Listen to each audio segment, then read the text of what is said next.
हरे कृष्णा। श्री भागवती स्तुति पाठ के अंतर्गत आज हम राजा मुचुकुंद के द्वारा भगवान कृष्ण की जो स्तुति की गई है उसका श्रवण करेंगे, पाठ करेंगे। ये स्तुति दशम स्कंध के 51वें अध्याय के और 46वें श्लोक से लेकर 58वें श्लोक तक है, 13 श्लोकों में। तो राजा मुचुकुंद की कथा इस प्रकार से है कि ये इक्ष्वाकु वंश के राजा थे, महाराजा मांधाता के पुत्र थे। एक बार ये स्वर्ग में गए इंद्र की रक्षा करने के लिए, तो वहां पर बहुत समय तक इन्होंने जो है देवताओं की रक्षा की। और फिर जब बहुत कष्ट उठाया, फिर जब वहां पर उनके देवताओं के जो सेनापति थे कार्तिकेय, वो आ गए, तो देवताओं ने इनसे कहा कि आपने हमारे लिए बहुत श्रम किया है, अब आप विश्राम कीजिए, आप हमसे जो भी चाहते हैं हमसे वरदान मांग लीजिए, कैवल्य मोक्ष को छोड़कर, क्योंकि कैवल्य मोक्ष तो केवल भगवान विष्णु ही दे सकते हैं।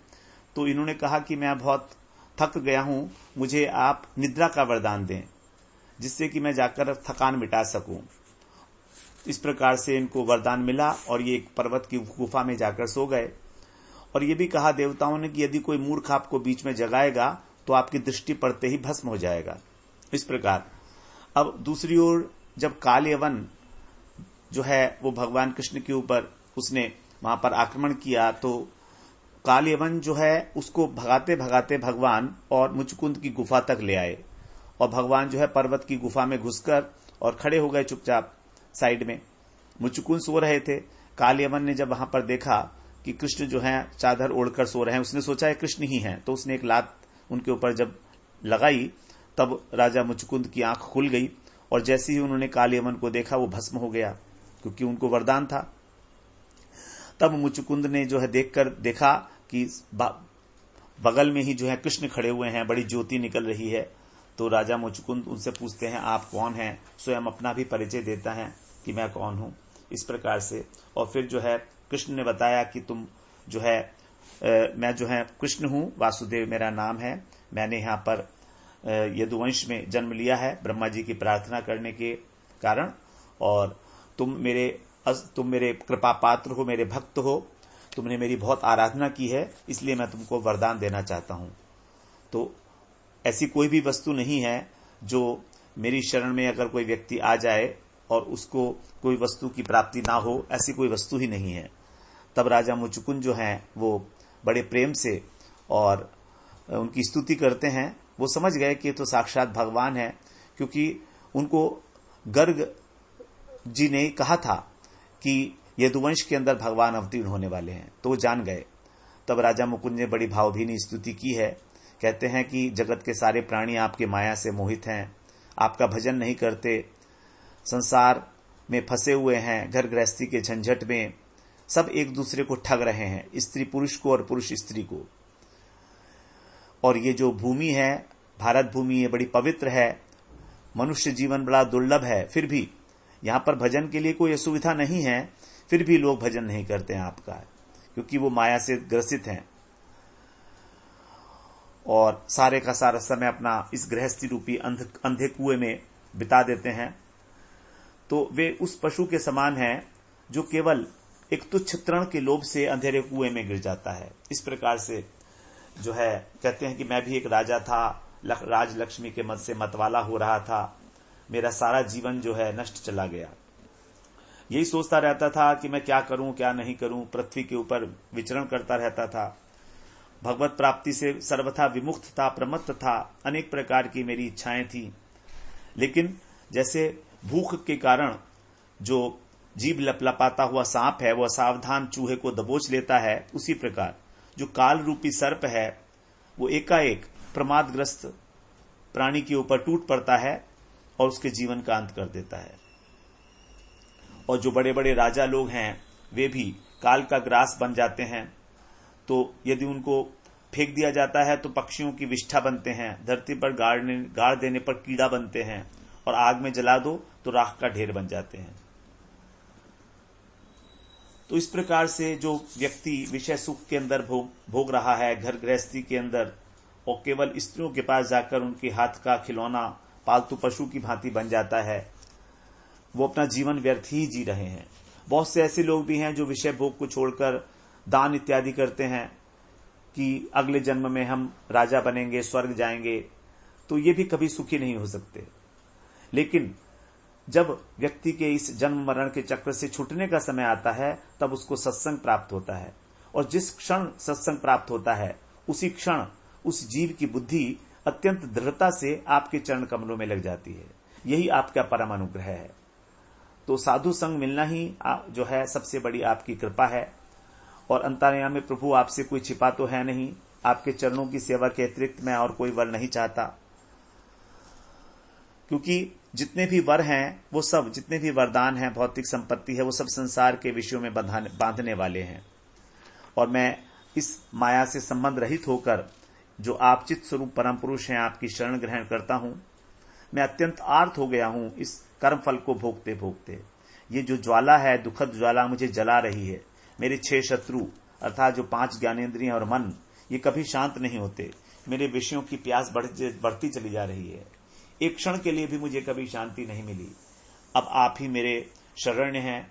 मैं जो है आपकी ही चरण कमलों की एकमात्र शरण लेता हूं। आप मेरी रक्षा कीजिए। इस प्रकार से मुचुकुंद जो है स्तुति करते हैं। तो कह रहे हैं, मुचुकुंदोवाच विमोहितोऽयं जनैष मायया त्वदीयया त्वामन भजन्त्यनर्थदृक् सुखाय दुःख प्रभवेषु सज्जते ग्रहेषु योषित पुरुषस्य वञ्चितः लब्ध्वा जनो दुर्लभमत्र मानुषम् कथञ्चिदव्यङ्गमयत्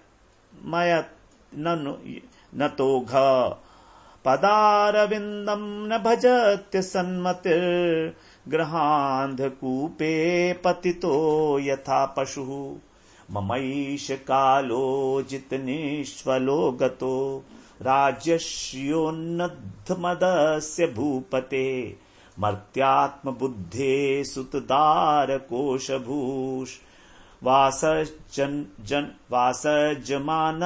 दुरन्तचिन्तया कलेवरेऽस्मिन् घटकोड्यसन्निभे निरूढमानो नरदेव इत्यहम् व्रतो रथे भाष्वपदात्यनीकपैर्गाम् पर्यटन्स्त्वागणयन् सुदुर्मदः प्रमत्तमुच्चैरिति कृत्य चिन्तया प्रवर्धलोभम् विषयेषु लालसम् त्वप्रमत्त सहसाभिपद्यसे क्षुल्लेलिहानो हिरिवानुमन्तकः पुरारथैर्हेम